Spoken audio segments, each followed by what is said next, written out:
مها، في حاجة يا يسري؟ عربيتك اتصلحت؟ لا لسه. ما تيجي اوصلك؟ لا ما ينفعش، سكتي غير سكتك. يا ستي وفيها ايه؟ احنا زملاء، فيها ايه لما اوصلك؟ وبعدين انا مش هاخد منك الا البنديره. متأكد؟ جربي. طب اتفضل.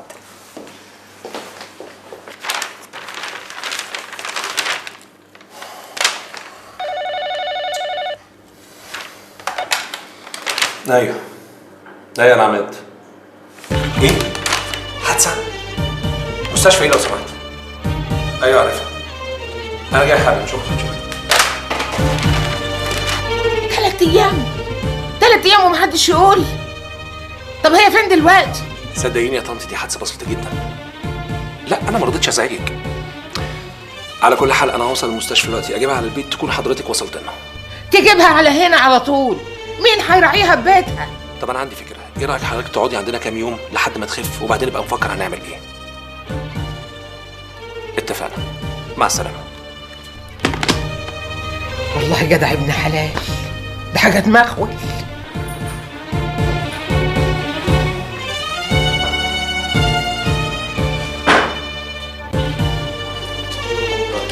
بالراحة. تطلعي فوق دلوقتي حالا تنامي في اوضتك، وانا هنام في الاوضه الثانيه، مفهوم؟ وعلى فكره انا كلمت والدتك وزمانها جايه في الطريق. وقلت لها ليه؟ لازم اقول لها طبعا، وعلى فكره زعلت قوي ان انا ما قلتلهاش من زمان. واطلعي حالا نامي. ومالك بتشخط فيا كده ليه؟ يحمدي ربنا ان انا بشخط فيكي، بس عيب قوي لما ابقى طويل عريض كده واقف في المستشفى الاقي دكتور قد كده جاي يقول لي والله الهانم والبي اللي كان معاها صحتهم تمام، وبالذات البي اللي كان معاها. اضطريت طبعا اقول له قاربها، عارفه يا قاربها. وانا مالي بطولك وعرضك. على العموم ما تفرقش. يعني ايه ما تفرقش؟ يعني قريبي او زميلي ما تفرقش. ثم انت ايه اللي مزعلك قوي كده؟ مش احنا خلاص كل حاجه بينا انتهت والحمد لله. الحمد لله يعني خلاص هنتطلق. ايوه هنتطلق، بس انت لسه مراتي على ذمتي ومن حقي. من حقك ايه يا استاذ؟ من حقك انك تعمل كل اللي انت عايزه وبعدين تيجي تحاسبني. وبعدين لازم تعرف كويس قوي ان انا ست بحافظ على كرامتي، مش علشان انا على ذمتك، لا عشان انا بنت ناس ومتربيه كويس قوي. طيب اطلعي نامي دلوقتي حالا، اتفضلي. طيب انت تنام في الاوضه الكبيره وانا هنام في الاوضه الصغيره. نامي مطرح ما تنامي. طيب. اتفضلي. طيب حركي. طيب يلا حاضر. يلا اتفضلي. على طول يا ربي بيزعق فيا كده، انا ايه اللي رجعني البيت ده؟ مش مستحمله. بسرعه.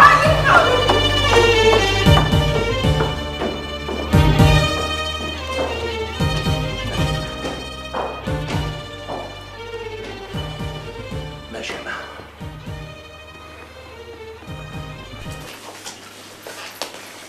يا سامية، أخوكي فتحي اتأخر علينا قوي.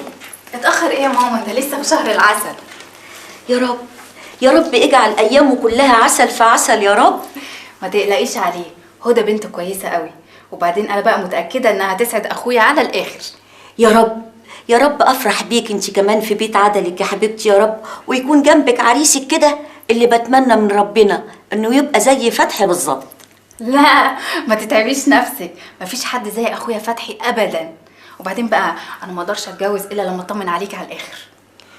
يا بنتي يا بنتي أنا عيايا كده هيطول، وبعدين بقى بصراحة أنا بطلب من ربنا إنه يريحني بقى بصراحة. لا ماما أرجوكي ما بلاش الكلام ده، وبعدين الدكتور قال على قلبك إنه أحسن من الأول بكتير.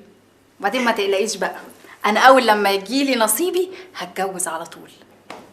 والله الراجل كان شايلني على كفوف الراحة. الله، امال ايه الحكايه؟ مش عارفة، ده من يوم ما اتجوزوا الشهادة لله أنا ما شفتش منه حاجة وحشة. طب ايه اللي جرى بينهم يعني؟ مش عارفة، والغريبة إن هما الاتنين متفقين على الطلاق. يا اختي حاجات ما كناش نسمع عنها زمان. بس لو كانوا خلفوا حتة عيل. يا اختي ده انت تقولي الحمد لله انهم ما خلفوش، مش احسن ما كان العيل يضيع في وسطيهم؟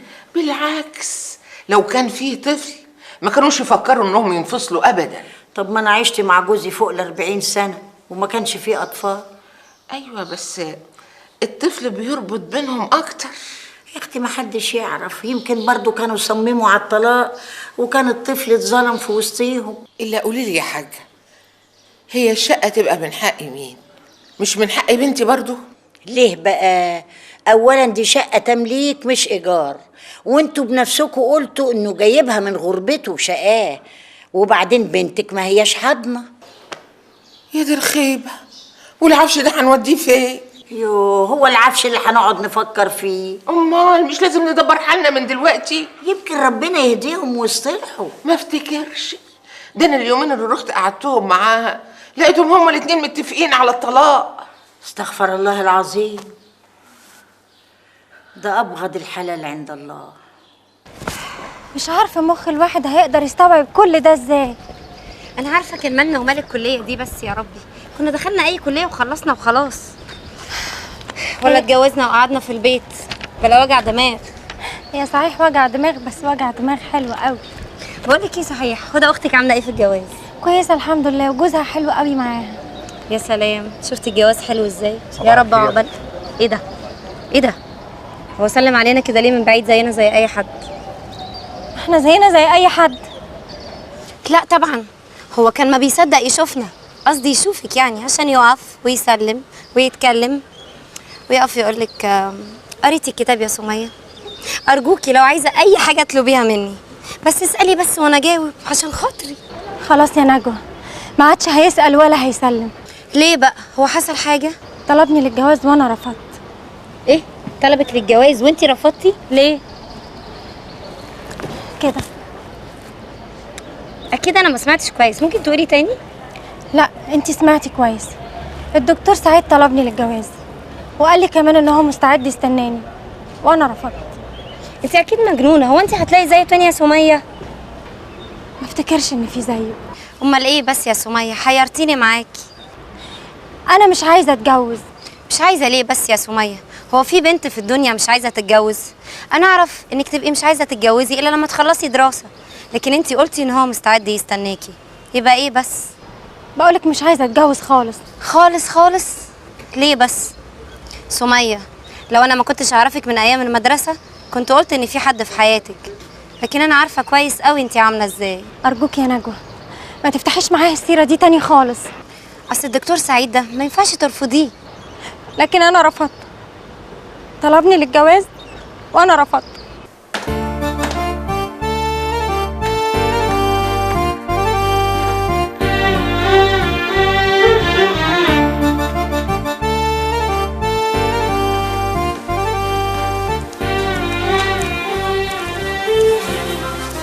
انت بتذاكر يا سمير؟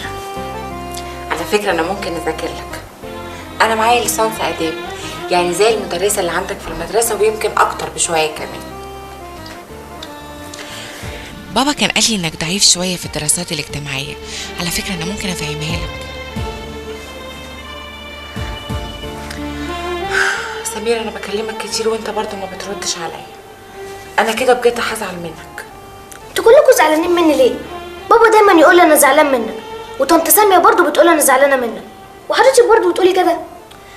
اشمعنى زمان يعني ما كانش حد بيزعل مني؟ انا طالعه اذاكر في اوضتي.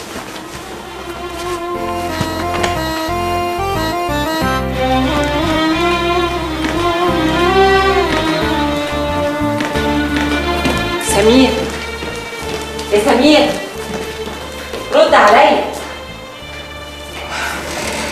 مين؟ هيكون مين يعني؟ فتحي غانم ابو الفتح، جوز حضرتك يعني. خضتني يا فتحي. سلامتك من الخض يا روح فتحي. وبعدين ما اي راجل في الدنيا متزوج ويعول معاه مفتاح. معلش اصل انا اعصابي تعبانه شويه اليومين دول. سلامتك حبيبتي. هو سمير فين؟ فوق في اوضته. مالك يا هدى؟ مفيش يا حبيبي، وبعدين انا لما بشوفك بنسى الدنيا كلها. ده انا يا حبيبتي لما بشوفك بحس ان دنيتي كلها اتغيرت. بجد؟ يعني عايز تقول ان انا قدرت املى الفراغ اللي في حياتك؟ انت ما مليتيش فراغ حياتي وبس، ده انت مليتي حياتي كلها، انت بقيتي حياتي يا هدى. ربنا يخليك ليا يا حبيبي. ربنا يخليك ليا انت، ويخليك لسمير، وكمان يخليك للبيبي اللي في بطني. هو خص عليك يا هدى، طب ليه ما قلتليش قبل كده؟ بصراحة كنت مستنية لما اتأكد، واتأكدت النهاردة. اصل الحكاية كانت بسرعة قوي. يا ستي تيجي بسرعه؟ ده انا مستنيها بقالي فتره طويله جدا. اسمع اقول لك على حاجه، اوعي تتحركي ولا تعملي اي مجهود. انا عاوزك تستريحي تماما لحد ما نروح للدكتور ونشوف هيقول ايه. يعني انت فرحان يا فتحي؟ انا مش فرحان وبس، ده انا طاير من الفرحه. بصراحة كنت متخيلة انك يعني نستنى شوية كمان. ليه نستنى ليه؟ الحمد لله رب العالمين، ربنا فاتح علينا الخير كتير. اسمع اقول لك على حاجه، انا عاوزك تجيبي لي دستة عيال.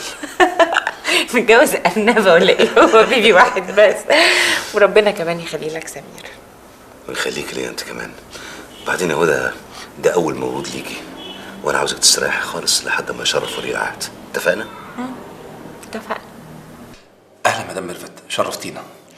خايفه اكون بعطلك. هتعطليني ايه؟ مفيش عطله ولا حاجه، وبعدين انت زبونه زيك زي اي حد يعني. ميرسي.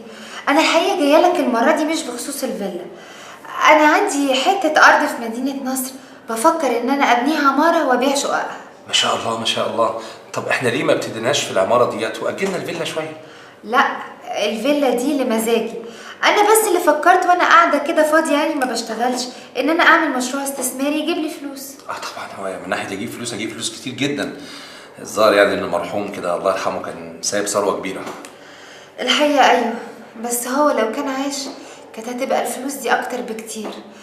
انت عارف يا باشمهندس، ما كنتش اطلب طلب الا ويجيبهولي. الظاهر انه كان بيحبك قوي. بختي كده بقى. انت عارف يا باشمهندس، الارمله اللي زيي بتبقى عيشتها ازاي؟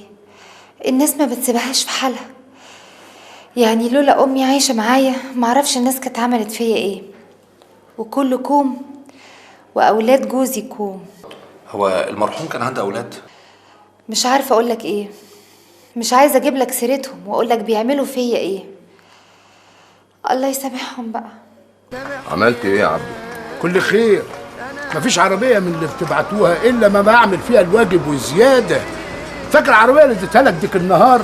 نمرها لا يمكن تفرقها ابدا، لا يمكن تقول انها متغيره. انا ما بتكلمش على كده، انا بتكلم على الواد اللي حب وما طالش ده. خالد ماله؟ عملت ايه معاه؟ لا تطمن، انا بتعامل معاه بشويش كده بالراحه، واحده واحده لحد ما يستوي ويقع. بيأسه الاول، بفهمه انه مش ممكن يتجوز البت بلوشي كده، ييأس يجيله احباط او ضرب ضربتي. عموما لازم تبقى حريص معاه قوي يا عبده. مفيش حاجه غير كده. طب الواد جاي اهو، انا همشي بقى. طب مش هوصيك بقى يا عبده على العربيه والنبي، عايزها 100 100 100 100 ان شاء الله. الفتيس هيبقى تمام. طب يا حبيب قلبي مع السلامه. مع سلامه الله. صباح الخير يا اسطى. اهلا ازيك يا خالد؟ معلش اتاخرت عليك ولا ايه؟ لا ولا تتاخر، يعني كنت هتعمل ايه؟ لا العفو يا اسطى. طب ايه رايك يعني لو تجيب 2 3 صنايعيه كمان اهو يساعدوك، ان شاء الله ربنا يكرمك والرزق والفلوس تزيد. لا اصل انا متعود ان شغلي يبقى تمام، وشغلي يبقى تمام لما اعمله بايدي. بس برضه يا اسطى لما تجيب صناعيه الموضوع يبقى احسن. الموضوع الصناعيه ده سيبه انت، مالكش دعوه بيه. المهم مش انت جيت لي يبقى تمام. والله يا اسطى ربنا يكرمك على اللي انت بتعمله معايا. خالد وحشتيني يا حنان. ايه اللي في ايدك ده؟ لا شويه فاكهه، حاجه بسيطه يعني. وده بقى بمناسبه ايه ان شاء الله؟ بمناسبه قرشين حلوين قبضتهم. ايوه لكن انت عارف ان ابويا يعني. حنان دي هديه بسيطه، والنبي قبل الهديه، ده احنا كنا جيران. مين يا حنان؟ خالد انت ايه اللي جابك دلوقتي؟ معلش يا خالتي، انا عارف ان عمي مش هنا، بس انا قلت يعني اطلع شويه الفاكهه دول وانزل على طول. وامانه يا خالتي ما تقولي لي بمناسبه ايه، بس انا قبضت قبضيه حلوه من الوسط عبده، وقلت يعني اخش عليكم بحاجه. انا عمري ما دخلت عليكم بحاجه ابدا. يلا سلام عليكم. مع السلامه.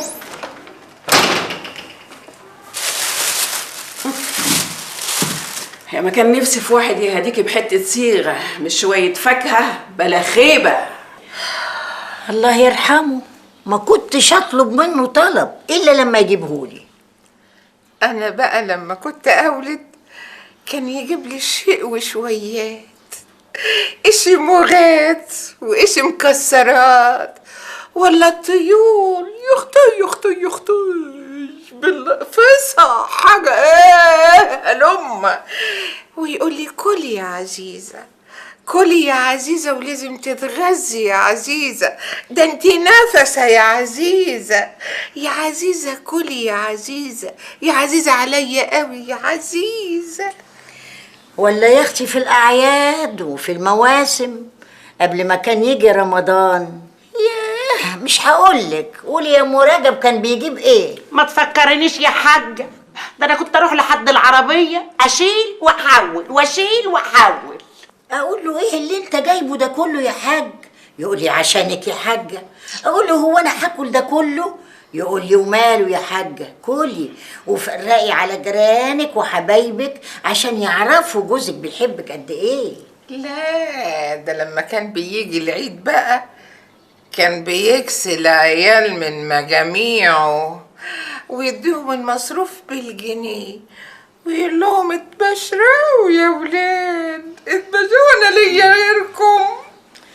لا فكرتيني، اما كان يجي الصيف كان يجيب لي فساتين بقى اشكال والوان، حكيم انا ما كنتش بقدر اخرج.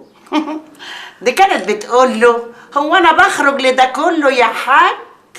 يقول لي وماله البسي لي انا. وكان اما يجي الشتاء نفس الحكايه، يجيب لي فساتين اشكال والوان. حتى الشال ده كان هو اللي جايبهولي، عشان كده معتزه بيها قوي. هو كان شال واحد؟ دول 10. انا بقول يعني انه ده اخر شال جابهولي. يعني انت عايزه تقولي لي ان هو كان بيحبك اكتر مني؟ يوه مش اول بخته، وانا ام اولاده، وانا وش السعد عليه. لما اتجوزني ما كانش حيلته اللضا، وانا بقى حبني اكتر. بقول لكم ايه، تفتكروا بقى انا اتجوزني ليه؟ والله ما انا عارفه. اقول لكم انا، طب الحاجة اتجوزها من زمان وكانت اول بخته، وربنا يعني ما رزقهمش بالعيال، ودي حاجة بتاعت ربنا. وانت يا ست عزيزة اتجوزك عشان تخلفي له، وده من حقه زي ما الحاجة بتقول. انا بقى اتجوزني ليه؟ ليه؟ عشان حبني. ايوه حبني، وعشان كده خبى عليا اني متجوزك يا ست عزيزة، لان انا كنت هرفض. كان مفهمني انه متجوز الحاجة وبس، وعشان كده انا رضيت عشان افرحه بالعيال. شفتوا بقى كان بيحبني قد ايه؟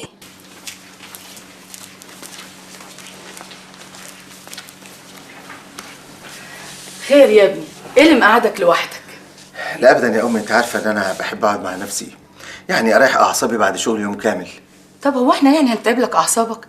احنا قاعدين نتفرج على التلفزيون، ما تيجي تقعد معانا شويه؟ خلاص ما دام ده يريحكم. لا يا حبيبي، خليك اذا كان ده يريحك. انا عايزه بس اخرجك من اللي انت فيه، الدنيا لسه قدامك يا سعيد. الدنيا؟ تقدري تقولي لي يا امي الدنيا ادتني ايه؟ لا اديتك يا ابني كتير، كفايه ان انت دكتور قد الدنيا وانت سنك لسه صغير. يا ابني بلاش التشاؤم ده، خلي دايما عندك امل. انا هسيبك بقى ترتاح شويه، عن اذنك.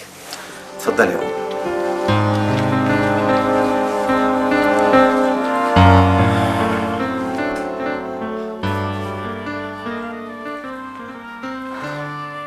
انا نفسي افهم ال6 اشهر ما بيعدوش ليه؟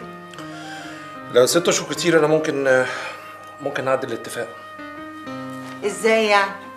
خليهم 3 اشهر. لا لا لا لا لا 3 اشهر ايه؟ لا طبعا احنا مش ممكن نغير اتفاقنا. طيب انا عندي اقتراح كويس قوي. اتفضل قول. لو كل واحد فينا من دلوقتي بدأ يفكر في المستقبل هو هيعمل ايه؟ الايام هتعدي بسرعه ونبقى خفاف على القلب شويه. صحيح احنا نعمل ايه؟ في ايه؟ طب انا هروح عند ماما. تقصدي ماما عفاف طبعا. طبعا، امال هروح فين؟ ما انت عارف ان انا ما عنديش شقه، وبعدين انا عارفه ان الفيلا بتاعتك، متاكده من كده كويس قوي. ده انت تعبت قوي على بال ما جبتها وانت راجع من بره. والله انا كنت ممكن اسيبك الفيلا تقعدي فيها شويه لحد ما تدبري شقه، لكن وانت تروح فين؟ طب انا عندي بيت ماما عفاف، لكن انت ما عندكش بيت. انت ناسي ان انت كنت عايش مع اختك وجوزها قبل ما نتجوز؟ ده صحيح، بس يعني انت ممكن تتضايقي انك تروحي بيت ماما عفاف، مش كده؟ وهتضايق ليه؟ صحيح هما دلوقتي كلهم معترضين، لكن هيوافقوا قدام الامر الواقع. وبعدين انا هاخد العفش، انت بقى هتقعد ازاي؟ بسيطة، انا ممكن اجيب كده شوية عفش مؤقتا واعيش. ومؤقتا ليه؟ ما تفرش بالمرة، افرش كل حاجة على مهلك. انت مش واخدة بالك بقى ان الفرش ده بيبقى على العروسة مش على العريس؟ انت قصدك ايه؟ ولا حاجة، اما اتجوز ان شاء الله العروسة بقى هي اللي تفرش، وانا هتجوز وهفرش كمان. شوف يعني. صحيح نسيت ان انت ناوي تتجوز. شيء طبيعي يعني، في الزمن ده صعب جدا الواحد يعيش من غير جواز. مش يمكن العروسة عندها فيلا وفرشها؟ قصدك ايه؟ لا لا لا لا، انا ما اروحش اعيش في بيت حد، هي اللي تيجي تعيش هنا، بيتي انا بحب دايما اكون انا الراجل. اروح اعيش في بيتها ليه؟ المهم انك انت فهمت انا بقصد مين. انا مش عارف ليه دماغك كده بتروح لبعيد. اللي بيني وبين ميرفت لحد دلوقتي مجرد اعجاب. على العموم ده كفاية في الاول، انا برضو مش هطول عند ماما عفاف. ايه في حد؟ شكل كده في حد. لحد دلوقتي لا، لكن ما اكدبش عليك، انا مش هفضل طول عمري من غير جواز، انا لسه حلوة وصغيرة. هو زميلك في الشغل ولا ايه؟ انا الحقيقة لسه مش عارفة هيكون مين. شكله ايه؟ هو مين ده؟ اللي عمل الحادثة وقت ما كنتي راكبة معاه العربية. ولا اقول لك يلا ربنا يوفقك. ويوفقك انت كمان. الحقيقة يا عماد انت تستاهل كل خير. على كل حال يا مها، لو محتاجة أي حاجة من العفش اللي موجود هنا، حتى الحاجات اللي أنا جايبها، خدي اللي أنت عايزاه، مفيش مشكلة، أنا وأنت واحد. أنا متشكرة أوي يا عماد. أهلا يا سامي. ازيك يا فتحي، عامل ايه؟ وحشاني. قولي لي أخبار ماما إيه؟ يا هدى يا سامية. هلو يا سمسم، وحشتيني وحشتيني موت. يا سلام، هي وحشتك موت وأنا لأ؟ انا زعلانه منك علشان انت ولا بتسال ولا بتتصل. ايه ما عندكش اهل؟ معلش يا حبيبتي، أنا أصلي كنت مشغول، أنت عارفة الفترة اللي فاتت دي. طبعا العروسه شغلاك. طبعا، هو حد يلاقي عروس زي القمر زي هدى كده وما يتشغلش؟ يا سلام. طيب أنا هسيبكم مع بعض شوية وأطلع أشوف سمير. بعد إذنكم. اتفضل. ها يا هدى، اخبارك ايه؟ الف مبروك على الحمل. ها بقى فتحي عامل معاكي ايه؟ من ناحية فتحي بصراحة مش هلاقي زيه أبدا، بس مش عشان أخوكي، علشان هو يستاهل. طب وسمير؟ سمير بقى هو المشكلة. ايه في ايه؟ مش عارفة أقولك ايه، بس هدى انت صاحبتي قبل ما تبقي مرات اخويا، اتكلمي في ايه؟ في حاجات كتير قوي يا سمسم، بس يا ريت ما تقوليش لفتحي، اصل انا بصراحه مش عايزاه يزعل، وبعدين انت عارفه هو مرتبط بسمير قد ايه. طبعا مش ابنه. قلقتيني. في ايه يا هدى؟ سمير يا ستي مش راضي يعترف بيا ابدا، مش عايزني اكون مكان امه. فهمت. انت عارفه يا هدى ان مامته ما جابتش غيره، يعني كان وحيد، وهي كانت مكرسه له كل حياتها، وهو طبعا كان متعلق بيها. الله يرحمها، كانت كل شيء في حياته. انا عارفه يا سامية ومقدره كل الكلام ده، بس اللي مزعلني ان انا بعمل كل جهدي علشان اكسبه وبرضه مفيش فايده. انا عارفه اخلاقك كويس يا هدى، بس معلش شويه. تصوري ده ما بيرضاش ياخد من ايدي اي حاجه، ولو حبيت في مره ابوسه ويطلع يجري اكني عايزه اضربه. يمكن تهيؤات. ابدا يا سامية، يا ريت يا رب يكون تهيؤات. يا هدى انت واخده الحكايه جد قوي يا حبيبتي. سمير لسه صغير، بكره يفهم ويعقل ويكبر، مش هيلاقي حد قدامه غيرك وهيقدر، صدقيني. انت ما بتقوليش لفتحي؟ لا طبعا ما اقدرش اقوله، احسن يزعل سمير وبعدين الولد ممكن يكرهني اكتر. يا حبيبتي انا بقول انك عاقله، صدقيني بكره سمير هيقدر، بس انت طولي بالك عليه. بس فتحي جه.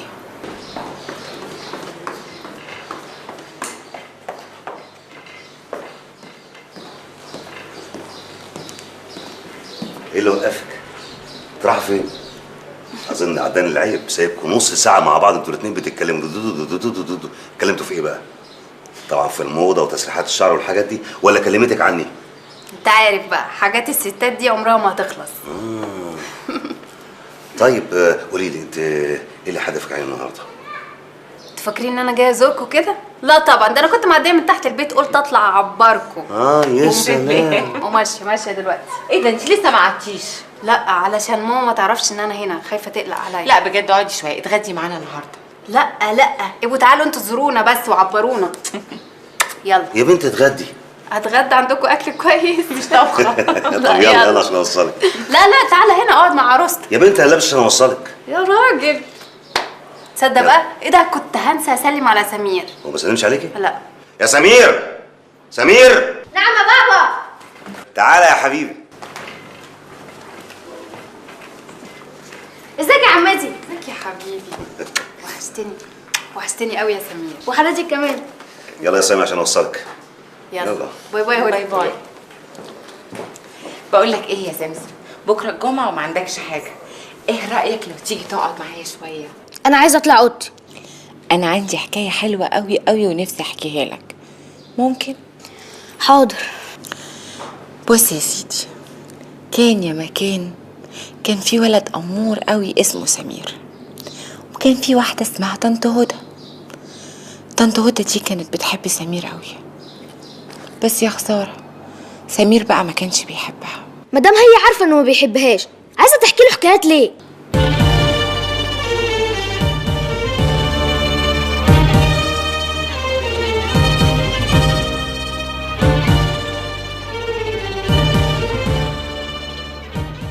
معقول ده يا سيد؟ مش كنت تنظف المكتب بدري عن كده؟ امتى يا استاذ يسري؟ حضرتك جاي النهارده من الفجر بدري. اصل عندي شغل كتير. عموما ربنا يعينك.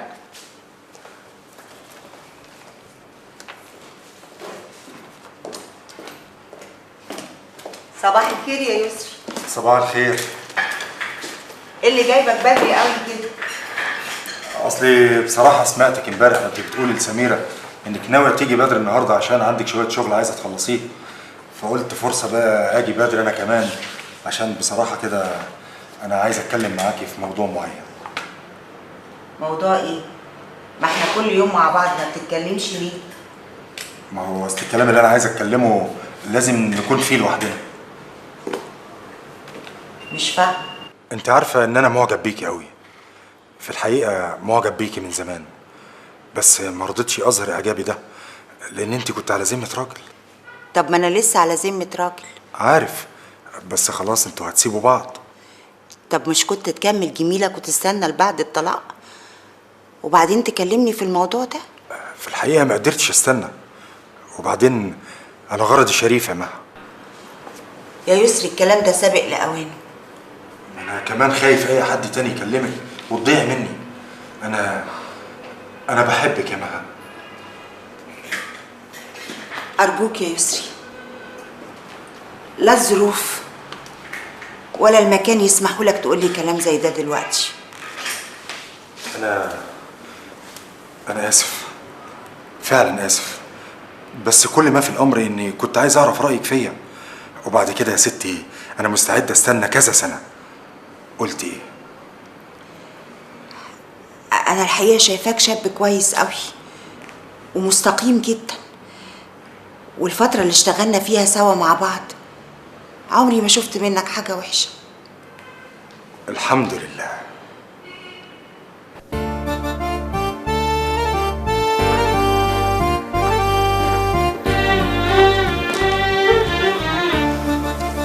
بتذاكري؟ ازيك يا ماما؟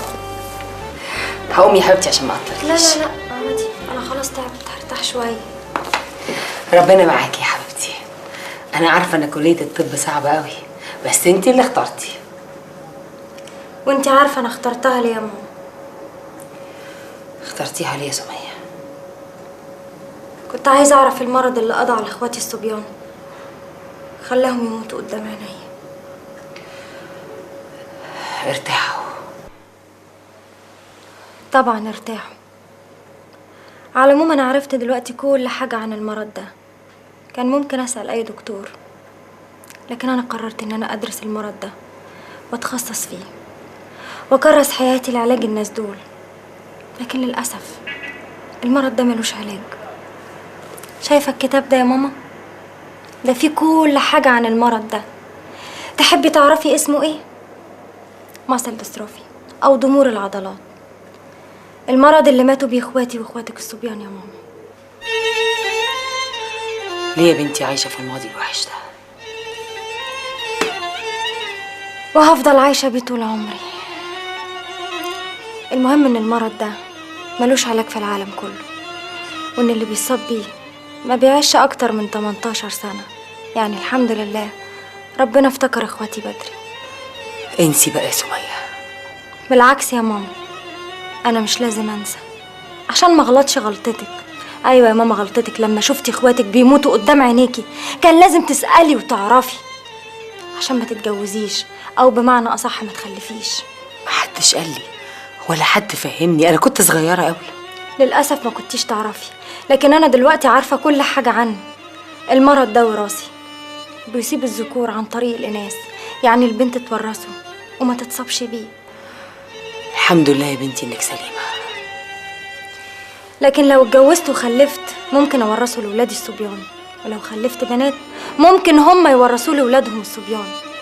تعرفي يا ماما عملوا ايه بره عشان يقضوا على المرض؟ عقموا الاناث، وبكده قضوا على المرض بشكل نهائي. لازم الناس تعرف يا ماما ضرورة التحليل قبل الجواز، ويعرفوا اذا كان في مرض في عيلتهم وراثي ولا لا. يا بنتي مش بالضروره ان البنات يورثوه، لكن الاحتمال الاكبر ان هم يورثوه، والاحتمال الضعيف ان هم ما يورثوهوش. حبيبتي يا بنتي شايله كل الهم ده جواكي. مش قد الهم التاني. احب اقولك كمان ان في دكتور في الجامعه طلبني للجواز وانا رفضت. رفضتيه؟ ايوه يا ماما. ما قلتلوش سبب رفضك ايه؟ لا طبعا. ليه بس يا حبيبتي؟ يمكن كان وافق انكم تتجوزوا وما تخلفوش. عشان السبب ده انا رفضت. سعيد بيحبني قوي، ولو كان عارف كان هيتمسك بيا وهيتجوزني، وكان مش هيبقى عايز ان احنا ننجب اطفال، ويجي يوم ويندم. وحتى لو ما ندمش انا هبقى ظلمته معايا. وانا بحبه قوي يا ماما قوي. حبيبتي يا بنتي. صدقتني يا خالد يا ابني؟ شوف حته هديه بسيطه عملت معاك ايه؟ كفايه ان امها يعني ما ترددتكش وقالت لك تبقى تيجي اما ابوها يكون موجود. شويه موز على برتقان على يستفند عملوا عمايل معاك ولا اشحال بقى لو انت يعني دخلت عليهم بكام جوز حمام وعلى كام جوز بط على كام كيلو هيعملوا معاك ايه؟ منين بس يا اسطى؟ الله، على رايك يا ابني مفيش حاجه في الزمان دي بتمشي الا بالفلوس. عندك حق يا اسطى والله. طب افرض يعني مثلا يعني معاك 100,000 جنيه. 100,000 جنيه؟ انت بتتريق عليا يا اسطى. يمكن ابويا لو عايش كان اداهم لي. ابوك لو عايش هيخش السجن يا ابني. السجن؟ ايوه، الله الحكومه مش هتسيبه بعد العماره ما وقعت في الزلزال. يا اسطى ابويا الله يرحمه كان راجل طيب، راجل امير. بس الله لا يكسبه بقى المقاول، هو اللي غش في المونه. نعم، عايز تقول ان ابوك يعني ما كانش يعرف؟ طب فرضا حصل ده هيثبت ازاي؟ حلاني يابا، ده احمد ربنا ان ابوك مات. ايوه وربنا بيحبه كمان ان محدش مات تحت العماره. يا اسطى انا نفسي اساعدك في اي حاجه. ساعدني وماله؟ يا اسطى نفسي اساعدك كده واكد وادح وربنا يكرمني واكسب قرشين عشان اسدد الفلوس اللي عليا. والله ما انا عارف اسددهم ازاي. لا هتسددهم يا حبيبي، انا مش هسيبهم لك بقشيش يعني عدم المؤاخذه، هتسددهم بس ربنا يفرجها. هيفرجها منين بس يا اسطى؟ ما تستعجلش يا ابني، ربنا كريم قوي قوي قوي قوي قوي. الو مين؟ حاضر حاضر. استاذ حسنين، الاستاذ حسنين عايز حضرتك يا ست الحاجه. حسنين اخويا؟ اهي جايه حالا اهي. اخوك كده. الو ازيك يا حسنين؟ وحشني قوي. ها اطمن عليا يا اخوي، الجماعة هنا مونسيني. لا مش لازمني حاجة أبدا. الجماعة كويسين قوي. الست عزيزة والست سعاد وبيسألوا عليك دايما. الولاد كلهم بخير الحمد لله. هتيجي ليه يا حسنين؟ تعب عليك يا اخويا رايح جاي كده. طيب يا اخو احنا عايزين نشوفك. طيب يا حبيبي وماله، تعالى يا اخوي، خلاص هنستناك قريب. طيب يا حسنين مع السلامة يا اخوي، مع السلامة.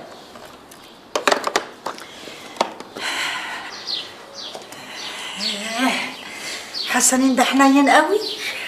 بتقول انه جاي؟ ان شاء الله، مع انه كان هنا على كتب كتاب هدى، يعني يجي من شهرين كده، اصل المشوار صعب عليه قوي. يمكن وحشتيه. طبعا وحشته، وهو يا اختي ما هو بيوحشني، ده ابويا واخويا وابني. الله، انتي قمتي ليه يا سعاد؟ رايحه فين؟ رايحه اوضتي ارتاح شويه. عايزه حاجه؟ ما نستغناش.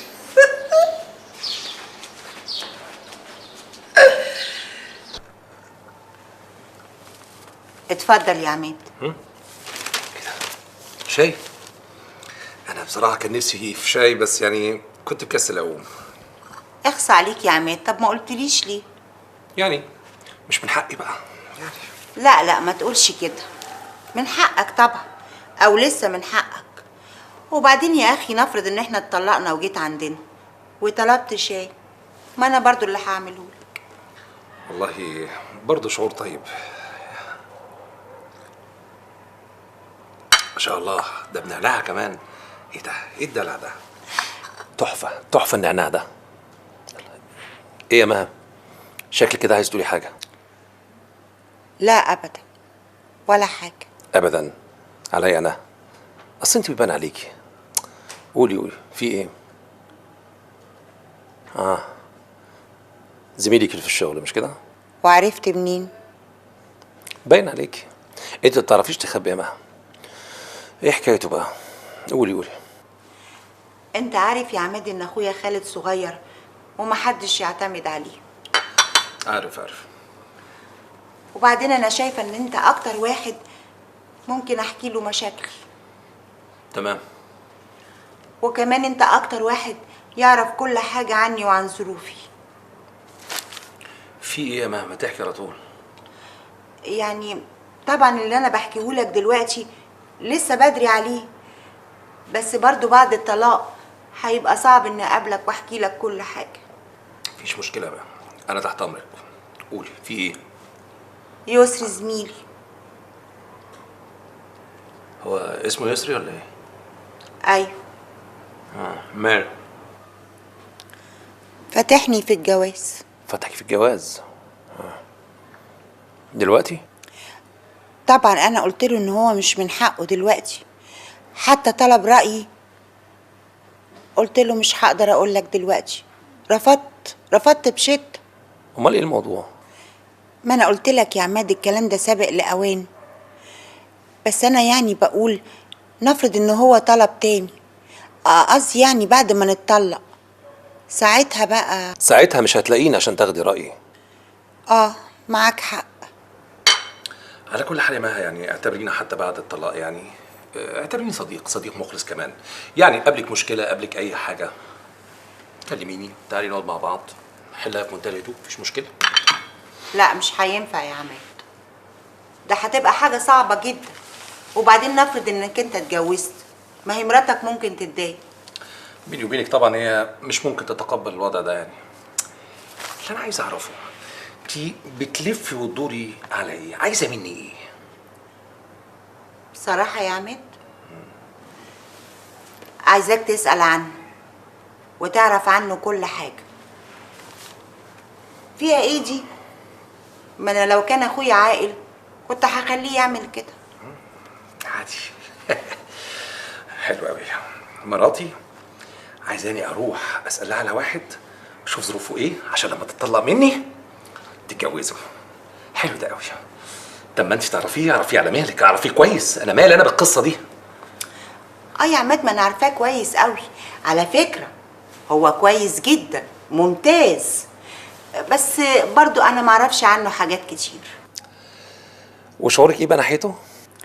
صدقني يا عماد انا عمري ما فكرت فيه، ولا سألت نفسي حتى اذا كان ينفع اتجوزه ولا لا. ده انت بتتكلمي عنه كزوج. انا قلت لك يا عماد قبل كده ان الكلام ده سابق لاوانه. انا بقول يعني بعد ما ننفصل يعني نتطلق وجي وطلبني تاني، ممكن شعوري بقى يتغير من ناحيته، ممكن افكر فيه ساعتها بقى. مش هلقاك جنبي عشان اسالك. يعني انت عايزه رايي فيه من دلوقتي؟ عايز تحتفظي برايي يمكن ينفعك في المستقبل، مش كده؟ انا بقول يعني في حاله ان انا وافقت عليه، لكن دلوقتي يا عماد انا ما عنديش اي شعور من ناحيته. ومع ذلك بتتكلمي عنه، مفيش مشكله. على كل حال يا مها انا هعرف لك عنه كل حاجه، ولو استدعى الامر انا هقابله واعزمه على حاجه واجي اقول لك رايي فيه بمنتهى الامانه. انت تؤمري يا مها.